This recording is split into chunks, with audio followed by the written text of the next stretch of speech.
ఇకపోతే రెండవ అంశం ఒకటి కూడా మాట్లాడాలనుకుంటున్నా. గౌరవనీయులు కేంద్ర మంత్రి సిఆర్ పాటిల్ గారు నిన్న పార్లమెంట్లో చేసినటువంటి వ్యాఖ్యలపై కూడా బీఆర్ఎస్ పార్టీ పక్షాన మేము స్పందించాలనుకుంటాం. ముఖ్యంగా సిఆర్ పాటిల్ గారి వ్యాఖ్యలు ఎట్లా ఉన్నాయంటే, రేవంత్ రెడ్డి వ్యాఖ్యలు సిఆర్ పాటిల్ వ్యాఖ్యలు మధ్య తేడా లేదు. అంటే బీఆర్ఎస్ మీద బురద జల్లడంలో కాంగ్రెస్ బీజేపీల ఫెవికాల్ బంధం బయటపడ్డది. కాళేశ్వరం మీద పెట్టిన ఖర్చే 90,000 కోట్లు, 1,00,000 కోట్లు కొట్టుకుపోయినాయి అని ఎట్లా మాట్లాడతాడు? అది రేవంత్ రెడ్డి భాష. అదే భాష ఆయన మాట్లాడింది. అసలు ఈ కాళేశ్వరం ప్రాజెక్టుకు కేంద్ర ప్రభుత్వమే అన్ని రకాల అనుమతులు ఇచ్చింది. కేంద్ర ప్రభుత్వమే కాళేశ్వరం ప్రాజెక్టు దేశానికి ఆదర్శమని కేంద్ర ప్రభుత్వ సంస్థలు, కేంద్ర మంత్రులు, సర్వోన్నత న్యాయస్థానం కూడా చాలా స్పష్టంగా చెప్పింది. ఇవాళ గడ్కరీ గారు హైదరాబాద్కు ఇవాళ కాళేశ్వరం జలాలు వస్తున్నాయి, కాళేశ్వరం ప్రాజెక్టు తెలంగాణకు వరప్రదాయని అని మరో కేంద్ర మంత్రి గడ్కరీ గారు మాట్లాడిన వ్యాఖ్యలు. అప్పటి గవర్నర్ నరసింహన్ గారు తెలంగాణ రాష్ట్ర తాగునీటి సమస్యలకు ముక్తిని ప్రసాదించే ప్రాజెక్టే కాళేశ్వరం ప్రాజెక్ట్ అని ఆనాటి రాష్ట్ర గవర్నర్ గారు మాట్లాడిన వ్యాఖ్యలు.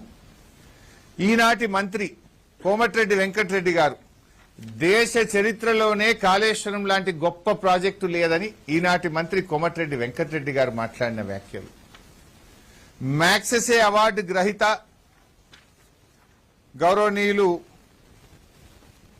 రాజేందర్ సింగ్ గారు కాళేశ్వరం ప్రాజెక్టుతో గోదావరి ప్రాజెక్టు ఒక జీవనదిగా మారిందని మ్యాగ్సెసే అవార్డు గ్రహీత రాజేందర్ సింగ్ గారు చెప్పిన వ్యాఖ్యలు.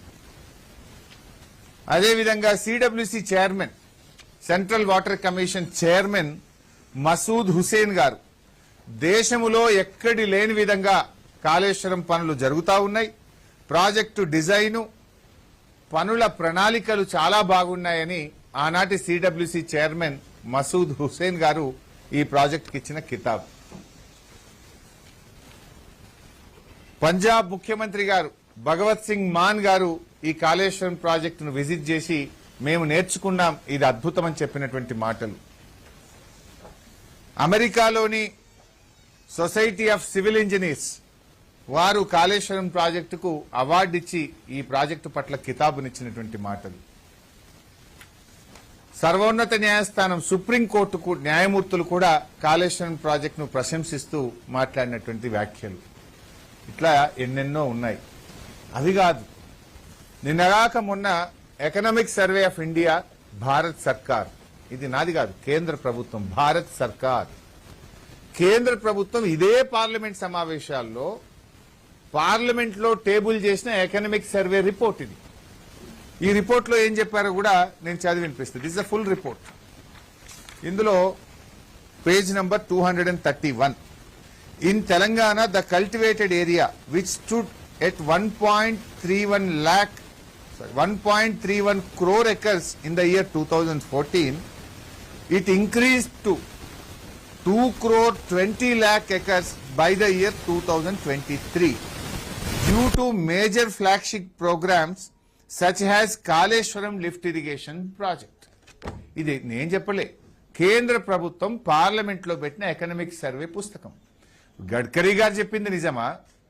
ఢిల్లీలో పార్లమెంట్ లో ఎకనామిక్ సర్వే రిపోర్ట్ లో చెప్పింది నిజమా? లేదు నిన్న రాజ్యసభలో నీళ్ల మంత్రి చెప్పింది నిజమా? ఎవరి మాట నిజం?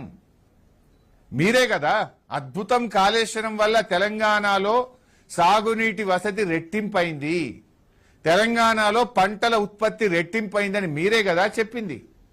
ఇదొక్కటే, ఇదేమో ఢిల్లీలో పార్లమెంట్ లో పెట్టింది, ఇదేమో రాష్ట్ర అసెంబ్లీలో నిన్న ఉత్తమ్ కుమార్ రెడ్డి గారు నిన్న అసెంబ్లీలో పెట్టిన పుస్తకం. ఇది నాది కాదు. ఉత్తమ్ కుమార్ రెడ్డి 2026-27 బడ్జెట్ బుక్ లో నిన్న అసెంబ్లీలో పెట్టిన పుస్తకం. ఆయన గారు ఏం చెప్తారంటే, నిన్నేమంటాడు రేవంత్ రెడ్డి గాని సిఆర్ పాటిల్ 1,00,000 కోట్లు కొట్టుకపోయింది, ఖర్చు పెట్టింది 90,000 కోట్లు అయితే 1,00,000 కోట్లు కొట్టుకపోయింది అంటారు. మరి 1,00,000 కోట్లు కొట్టకపోతే ఉత్తమ్ కుమార్ రెడ్డి గారు ఏమంటారు ఇంట్లో 2024-25లో కాళేశ్వరం ప్రాజెక్టులో ఇప్పుడు బారుతున్న లక్షల ఎకరాలకు అదనంగా 24-25లో 3,000 ఎకరాలు కొత్తగా పారకం పెరిగింది.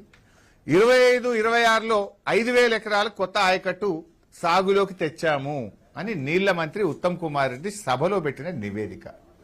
మరి 1,00,000 కోట్లు కొట్టకపోతే ఈ కొత్త పారకం ఎడికెళ్ళి వస్తుంది? ప్రాజెక్టే కొట్టుకపోయి మరి కొత్త పారకం ఎడికెళ్ళి వచ్చింది? అంటే ఇదంతా కూడా బీఆర్ఎస్ మీద బురద రాజకీయం, బురద జల్లే రాజకీయం. ఇప్పుడు నిన్న మొన్న మనం భువనగిరి జిల్లాలో ఆలేరు ఎమ్మెల్యే గారు, భువనగిరి ఎమ్మెల్యే గారు పోయి కాలువలకు నీళ్లు, పంట పొలాలకు నీళ్లు వదులుతూ నెత్తి మీద నీళ్లు చల్లుకుంటున్నారు కదా. మరి అవి నీళ్లు కాళేశ్వరం నీళ్లు కావా? నిన్న కాక మొన్న ముఖ్యమంత్రి గారు పోయి గంధమల్ల ప్రాజెక్టుకు కొబ్బరికాయ కొట్టిండు. గంధమల్ల ఏంటిది? Is it not extension of Kaleshwaram? గంధమల్లకి ఎక్కడి నుంచి పోతాయి నీళ్లు? మిడుమానేరు నుంచి అనంతగిరి, అనంతగిరి నుంచి రంగనాయక సాగర్, రంగనాయక సాగర్ నుంచి మల్లన్న సాగర్, మల్లన్న సాగర్ నుంచి కొండపోచమ్మ సాగర్, కొండపోచమ్మ సాగర్ నుంచి గంధమల్ల బోలు. ఇవన్నీ కాళేశ్వరం కాకపోతే ఏంది? Is it not Kaleshwaram?